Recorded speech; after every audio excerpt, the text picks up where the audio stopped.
ये कहानी एक ऐसे शख्स की है जिसका नाम आज भी सखावत यानी जनरोसिटी की अलामत है। जब कोई बहुत ज्यादा सखी होता है तो लोग कहते हैं बड़ा हातिम ताई बना फिरता है। ये दास्तान हकीकत और अफसाने का एक हसीन इम्तिजाज है जिसमें घुड़सवारी भी है, जिन्नात भी हैं और इंसानियत का ऐसा दर्स है जो दिल को छू ले। इस्लाम से पहले का अरब दौरे जाहिलियत यमन के पहाड़ों में कबीला तय आबाद था। इस कबीले का सरदार हातिम था। हातिम के पास दौलत की कमी नहीं थी, लेकिन इसकी जेब में सुराख था। इसके पास जो आता वो बांट देता। इसका दस्तरखान मीलों तक फैला होता था और इसके घर के दरवाजे पर लिखा था कि जो भूखा है वो अंदर आ जाए। हातिम के पास एक घोड़ा था जिसका नाम दुलदुल था। बाज रिवायात में मुख्तलिफ नाम है। ये अरब का सबसे खूबसूरत और तेज रफ्तार घोड़ा था। हातिम को ये अपनी जान से ज्यादा अजीज था। रूम के बादशाह यानी कैसर ने हातिम की सखावत के किस्से सुने।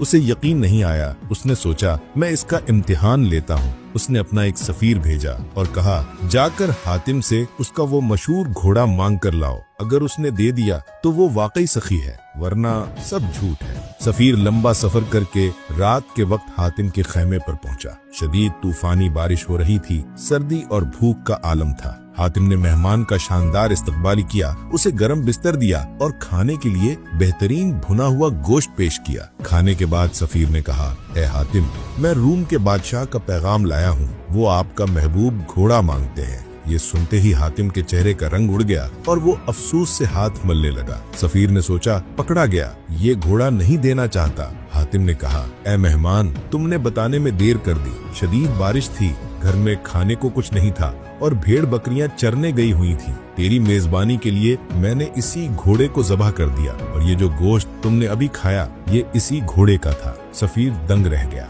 एक मेहमान की भूख मिटाने के लिए हातिम ने अपनी सबसे कीमती चीज कुर्बान कर दी थी। यमन का एक और बादशाह नौफिल हातिम की शोहरत से बहुत जलता था। उसे गुस्सा था कि लोग बादशाह की नहीं बल्कि हातिम की तारीफ करते हैं। नौफिल ने हातिम को मारने के लिए फौज भेजी। हातिम अपनी जान बचाने के लिए पहाड़ों में एक गार में छुप गया। बादशाह ने ऐलान किया कि जो हातिम का सर लाएगा उसे 500 सोने के सिक्के मिलेंगे। एक दिन हातिम अपनी गार में बैठा था कि उसने एक बूढ़े लकड़हारे और उसकी बीवी की बातें सुनी। बूढ़ा कह रहा था, काश हमें हातिम मिल जाए, हम इसे पकड़वा दें और इनाम की रकम से हमारे बच्चों की जिंदगी संवर जाए। बूढ़ी औरत ने कहा, हम गरीब जरूर हैं लेकिन धोखेबाज नहीं, वो एक नेक आदमी है। हातिम ने ये सुना तो वो गार से बाहर निकला और बूढ़े के सामने आ गया। उसने कहा, मैं हातिम हूँ, मुझे बांध लो और बादशाह के पास ले जाओ ताकि तुम्हें इनाम मिल सके। बूढ़े ने इनकार कर दिया, लेकिन उसी वक्त वहाँ से गुजरने वाले कुछ